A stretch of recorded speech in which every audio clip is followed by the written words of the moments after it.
welcome back. So, before we proceed further, let us take up some examples. In fact, I have been guilty of not taking too many examples so far in the course. So, let us take up an example. Let us read through this example. Consider a stock that pays no dividends and has a volatility of 30%, this is sigma, volatility of 30% per annum, and provides an expected return of 15% per annum, this is mu. With continuous compounding, and has the current price of 1000, this is the current price, this is S naught.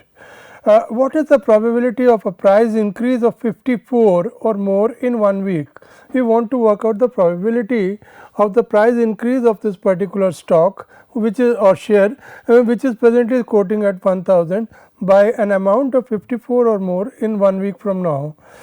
And he also clarifies in the problem that assumes that 1 week qualifies for the infinitesimal time period, that is dt, so that we can use the usual stock price model for infinitesimally small time periods, that is the stochastic differential equation, that Langevin equation. And he also says that assume that 1 week is equal to 0.192 years. So, let us see how this problem is to be done. Recall that what is the model that operates at the level of infinitesimal time periods. It is ds is equal to mu s dt plus sigma s dw. That implies, this particular model implies that ds is normally distributed with a mean of mu s dt and with a variance of sigma square s square dt. So, because dw has a variance of dt. So, the variance is contributed by the stochastic term, the diffusion term, and that is sigma square s square dt, and the mean or the expected return or the expected price change is contributed by the drift term, which is mu s dt.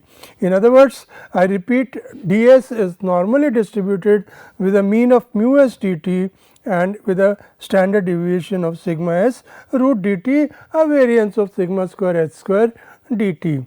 So, when we work out the relevant expressions, substituting mu is equal to 0.15, s is equal to 1000, dt is equal to 0.0192, we get mu as the mean of ds as 2.88, and we get the standard deviation of ds as 41.5692. The desired price increase is 54, therefore, the corresponding z value that we get is 1.2297, that is obtained by taking 54 minus 2.88 divided by 41.5692. So, that turns out to be 1.2297. This is the z value, and corresponding to this you can read out from the table the probability of the stock of the value of z or being greater than this particular z value is equal to 0.1093. So, this is how this problem is to be attempted. The important thing is that in this case it is explicitly mentioned that the model that is to be used is the stochastic differential equation model, for which this particular form applies, that ds is normally distributed with a mean of mu s dt and with a variance of sigma square s square dt. That is the important part here, the rest of it is calculation stuff. Another problem, a slightly different problem, the price of a stock follows the log normal distribution. Now, here it is explicitly mentioned that the price is following the log normal distribution, mu is equal to 17% and sigma is equal to 20%. The current stock price is 100. What is the probability of the stock price increasing to more than 149 at the end of 2 years from now? Now, please note, we are talking about a time horizon of 2 years, and moreover it is explicitly mentioned that we have to use the log normal price model. So, we proceed on that basis. The expected return is given at 17%, volatility, that is sigma, is 20%, and the current stock price is given as 100. The projected stock price or the desired stock price is 149.00. The time horizon is 2 years. Now remember, what is the log normal model? The log normal model says that log of ST is normally distributed with a mean of log S0 plus mu minus 1 by 2 sigma square into t, and the variance is given by sigma square t. So, that is the distribution. It is normally distributed with these two parameters, log of ST. Log of ST is normally distributed with a mean of this expression, log S0 plus mu minus 1 by 2 sigma square t, and a variance of sigma square t. So, we work out these two parameters, we find that the mean works out to 4.9052 and the standard deviation works out to 0.2828. Now, log 149 works out to 5.0039, and therefore, the corresponding z value that we have is 5.0039 minus 4.9052 divided by 0.2828, which gives us 0.3492. We want the probability of z exceeding this value, which is equal to 0.3632. So, this is how this problem is to be attempted. Now, we start with, we have so far talked about stock price modeling. We have not talked about our ultimate objective of talking of valuation of financial derivatives. But before we talk about valuation of financial derivatives, we need to understand what we mean by financial derivatives. We have talked about stocks. Financial derivatives are those financial instruments whose price processes depend on the price processes of the stocks or such similar financial assets. In other words, they are financial assets in themselves, but their price processes are dependent on the price processes of some other financial asset like stocks. It may be currencies, it may be commodities, it may be interest rates, it may be treasury bills or such similar underlying assets. So, financial derivatives, I repeat, are functions, or they have a functional dependence on a certain other financial asset, certain different financial asset, and that different financial asset could be any of these. It could be stocks, that is shares that are traded in the market, or it could be interest rates, could be stock indices, could be currencies, could be commodities, and so on.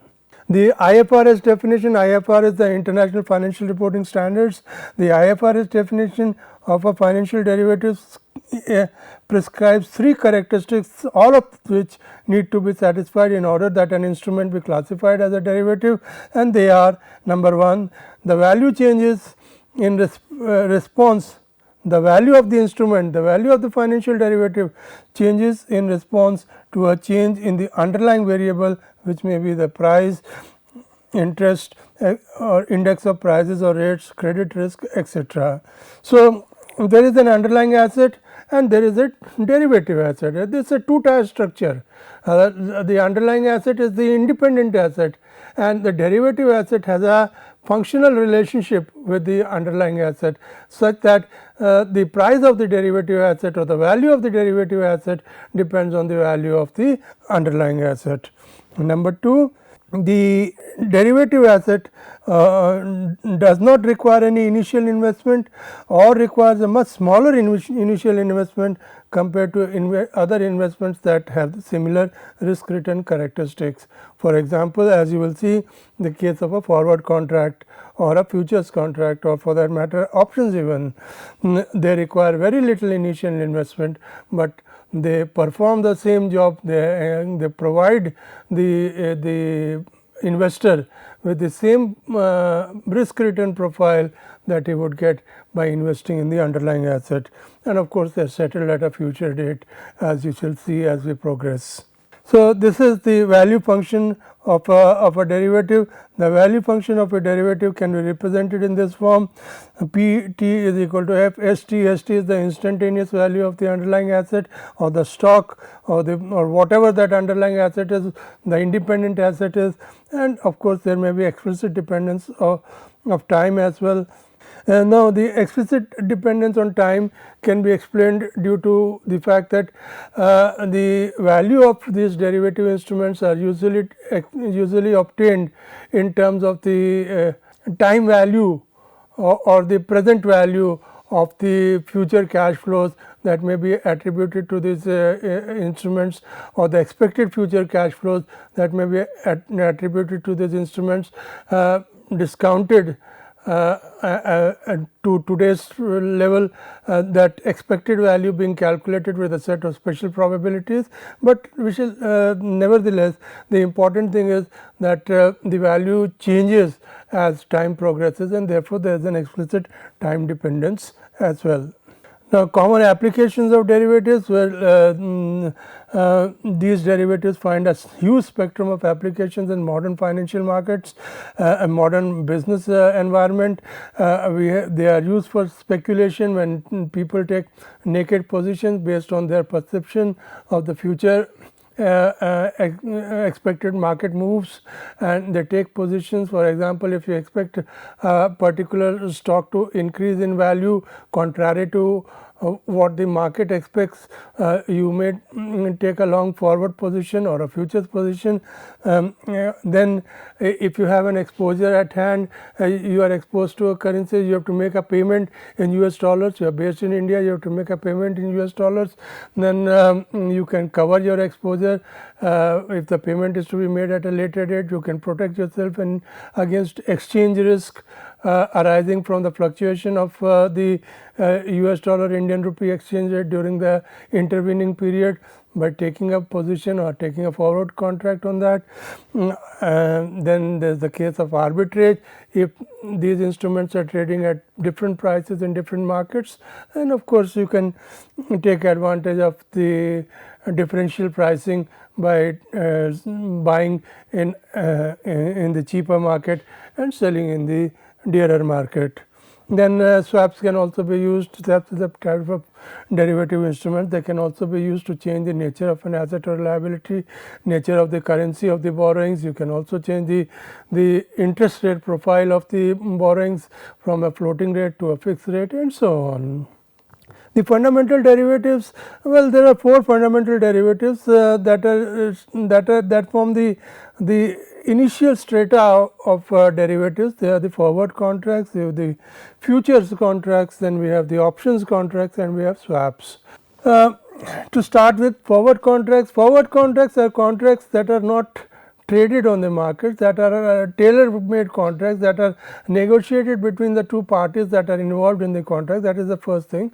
The characteristic of the forward contract is that the contract is entered into, is negotiated at t equal to 0, but that it entails the delivery of the asset, whatever asset follows constitutes the substratum of the contract. It entails the delivery of that asset at a future date, and of course, the payment of the price is also made at a future date. So, the actual transaction, the actual settlement of the contract takes place at a future date. The terms of the contract, that is the price and other terms of delivery, etc., quality and so on, are all fixed at t equal to 0, that is today.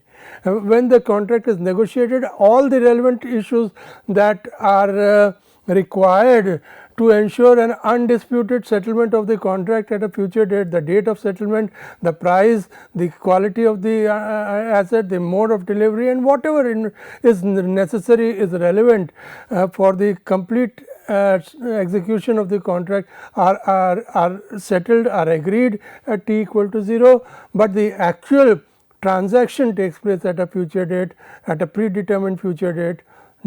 Date also is determined at t equal to 0, the price is paid and the asset is obtained by the party who is long in the contract, and the party who is short in the contract gets the price and delivers the asset.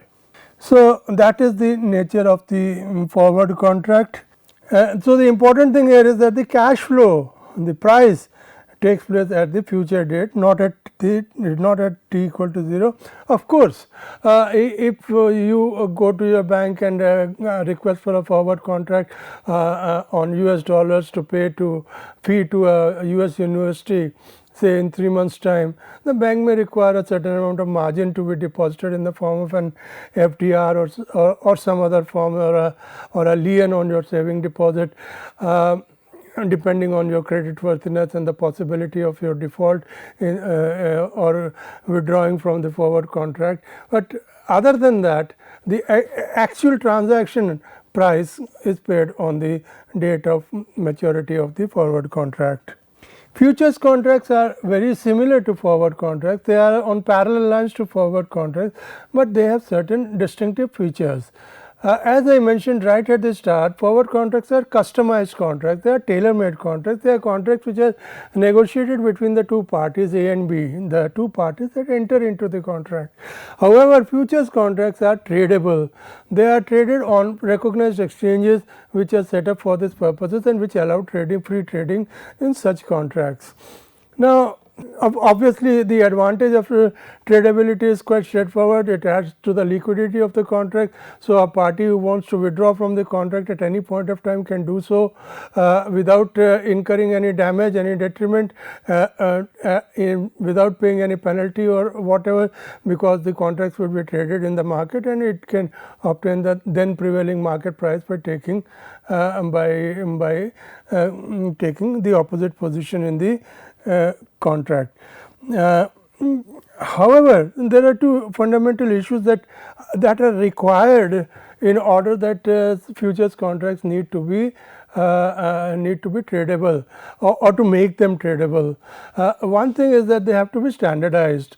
The contracts must necessarily be standardized in order to facilitate liquidity of the contract. If contracts are not standardized, it would be difficult to pair up buyers and sellers, and thereby the liquidity in the market would not be sustainable. However, if the contracts are standardized, just like we have currency notes, then the market liquidity can be managed. That is one thing. The second thing is, as I mentioned, forward contracts are tailor-made contracts, are customized contracts, and therefore there is an element of risk in whether one of the parties may default. But being private contracts, the other party has adequate opportunity to assess the risk and take remedial measures in terms of margin or whatever appropriate restrictions it wants to impose or methodology it wants to impose to cover up the risk factor that is involved in the in the forward contract. However, in futures this kind of a situation is not possible, because the futures contracts would be changing hands very frequently during the course of the trading, just like shares and bonds that trade on the markets. And therefore, there has to be a mechanism where these instruments or these futures contracts have to be or are made completely default free, in the sense that the buyer of the contract or the party who takes the long position does not have to worry about the performance part of the contract, and that is done by the clearinghouse entering as a mediator in the contract, the clearinghouse guaranteeing the performance, the clearinghouse of the exchange where the contracts are traded, guaranteeing the performance of both the legs of the contract, and thereby making them the contracts default free for all practical purposes. As far as the clearinghouse is concerned, the clearinghouse protects itself from any event of default by two approaches or two strategies acting in conjunction with each other. One is the margining and the second is the marking to market. With the combination of these two strategies of margining and marking to market, the clearinghouse is also able to protect itself against any potential default situation from either party to the futures contract. Right. Now we talk about options contracts. Options contracts are slightly different to futures and forward contracts. The fundamental property of forwards and futures contracts is that the two parties that are involved in the contract have both obligations to meet their leg of the contract. For example, if you enter into a forward contract with your banker, then it is your as well as the banker's obligation to meet your respective legs of the contract. In other words, you will have to pay rupees on the specified date, and the banker is obliged to pay US dollars on the said date of settlement of the future forwards contract. However, options have a slightly different characteristic. In the case of options, again as in the case of forwards and futures, we have two parties. One party is called the long party, the party and the one party who buys the option is called the long party, and the party who sells the option is called the short party. Now, the important thing is that the party that is long in the contract or the party who is long in the option has a right, but not the obligation. Here the party who is long in the option has a right to exercise the option or to let the option lapse. He has the discretion, he has the power, and that is why this contract is called an option. He has the option, the right, the discretion whether he wants to allow the contract to lapse or whether he wants to exercise the option as per the terms of the contract. However, the other party to the contract, that is the party who is short, who has written the option, the short party is said to have written the option. So, the party who has written the option is obliged, is mandated to honor his leg of the contract if the party who is long decides to exercise the contract. So, the situation is that if the party who is long in the contract, that is the party who has bought the option, decides to exercise the contract, the party who is short in the option cannot escape the obligation to honor his leg of the contract. He must honor his leg of the contract. Of course, if the party who is long in the contract allows the contract to lapse, then the party who is short in the option goes scot free. That is natural because the party who is long in the option has not exercised the contract. So, the party who is short goes scot free. So, that is the special feature of options contract. However, because there is nothing called free lunch in financial, at least in financial markets, what happens is that because the two parties are not on the same platform, party who is long is having a higher is sitting at a higher pedestal compared to the party who is short. Party who is long has a right, has a discretion, has a power. Party who is short has no such discretion, no power, it simply has an obligation, and therefore, to get that right, to procure that right, the party who is long has to pay a price, and the price is called the premium of the option, and that is in fact what we shall be talking about in the context of Black-Scholes valuation. That is in a sense the value of the option. So, it is the premium that the party who is long has to pay in order to acquire the right, and the premium is paid to the party who is short, who thereby has in a sense gets compensation for the obligation to honor his leg of the contract. So, that is the fundamental property of the option contract. Now, then we talk about swaps. Swaps are contracts which are basically exchange of cash flows. Swap, the common terminology meaning of swap is that it is an exchange, and that is carried on into the financial literature. Swaps are contracts which entail an exchange of cash flows over a future time period. Usually what happens is one of the legs of the cash flows is tied to an underlying variable, whereas the other cash flow is fixed at the date of inception of the swap. Let me repeat, one leg of the swap is fixed at the time of inception of the swap is and that fixing holds, for example, if it is an interest rate or a currency rate or whatever, but that fixing holds for the entire life of the swap, that does not change whatever the market conditions may be. However, the other leg of the swap is tied to some underlying, it may be an interest rate, a floating rate swap for example, it may be a currency rate, and that rate is fixed at periodically intervals, and the two parties exchange net payments based on the difference between the fixed rate that was agreed at t equal to 0, that's today when the swap is negotiated, and the rate that is fixed on a rolling over basis at every resetting date, and the difference between the two is exchanged, and the swaps are usually cash settled. Now, our focus in this particular, in the remaining set of lectures, shall literally entirely be on options, except for a few articles, a few issues, and the primary approach or the primary issue that we shall be attending to will be the Black-Scholes option pricing model. Before we get into that, some more fundamentals. We've talked about what an option is. Options can be European, options can be American. European options are options that are exercisable on a particular date. American options are exercisable at any date between the date of inception of the option and the date of maturity of the option. In other words, American options enjoy a certain amount of flexibility, certain amount of leverage in terms of the date of exercise. They may be exercised on any date between the date of inception of the option and the date of maturity of the option. However, European options are those options that can be exercised only on the date of maturity of the option and not earlier.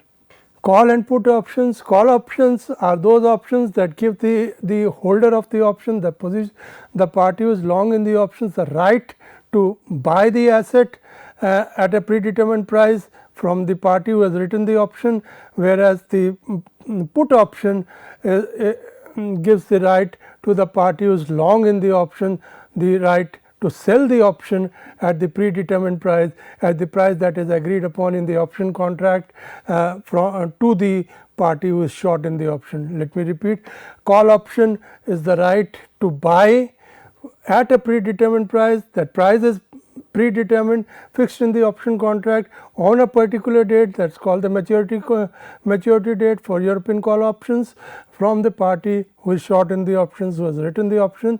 Put options behave similarly, except for the fact that they are the right to sell the option, to sell the underlying asset. Underlying asset is the asset that forms the substratum of the option contract. In other words, it is the asset that can be bought or that can be sold under the option contract. These underlying assets, as I have been mentioning earlier, may take any form, may be commodities, may be stock indices, may be stocks, may be currencies, and so on. So, these are the assets that can be bought or sold in pursuance of the option contract. They form the substratum of the option contract. The strike price, which is also sometimes called the exercise price. The strike price or the exercise price is the price at which is embodied, which is incorporated in the option contract, at which the party who is long in the option can either buy in the case of a call option or sell in the case of a put option to the party who is short in the option contract. So, the price, the strike price or exercise price is the price at which the option contract operates, at which the underlying asset can be bought or sold under the option contract. The strike date or maturity date, I have already explained, it is the date on which the option becomes exercisable. If it is a European option, it is a date up to which the option becomes exercisable if it is a American option. The holder of the option, as I mentioned, the party who is long of the option, the party who has paid the premium, the party who has bought the option is called the holder of the option. The party who has sold the option is called the writer of the option, is also called short in the option. Now, there is another term which is called moneyness of the option. If the current stock price exceeds the exercise price, a call option is said to be in the money and a put option is said to be out of the money. The logic, the rationale of this terminology is that if the option were to be exercised at a particular point in time, let us say t equal to 0, whatever that particular time is, and at that point in time, if ST or S0 is greater than K, that means, and it's a call option, then what you could do is you could buy the underlying asset under the option contract at the price K and sell it in the market at S0, and thereby you could make a profit of S0 minus K, and therefore the call option is said to be in the money. Let me repeat, if an option is, if S0 is greater than K, that is, and you have a call option, what you can do is you can buy the asset under the option contract at the strike price K and sell it in the market at S0. Because S0 is greater than K, you can make a profit out of this equal to S0 minus K, and therefore the option is said to be in the money. However, you cannot do the same thing if it's a put option, and therefore it is said to be out of the money. Conversely, if S0 is less than K, then you consider the case of a put option here. If you have a put option, you can buy the asset from the market at S0 and sell it under the option contract, the put option contract, to the writer of the option at K, and thereby again make a profit of K minus S0. So, again in this case the put option becomes in the money and the call option becomes out of the money. So, to reiterate, if S0 is greater than K, the call option is in the money, the put option is out of the money, and if S0 is less than K, the call option is out of the money, the put option is in the money. Now, the value of the option, well, the value of the option means consists of two parts. It essentially consists of the intrinsic value of the option and the time value of the option. The intrinsic value of the option is in a sense related to the moneyness of the option, and it is given by this expression here. Intrinsic value of the call is equal to the maximum of 0. Obviously, the option cannot be negative, the value of the option cannot be negative. So, for a call option, the intrinsic value becomes maximum of 0 comma S0 or ST minus K, whatever the time, at whatever time the value is being calculated, and for a put option the intrinsic value becomes equal to maximum of 0 K minus ST, where ST is the where T is the time at which the value is being calculated. But please note, this is the intrinsic value, this is not the total value. The total value of the option is usually greater than the intrinsic value, and the differential between the two, the total value is greater than the intrinsic value of the option, and the differential between the two is usually termed as the time value of the option. Now, an issue that is intricate here is the origin of the time value of the option.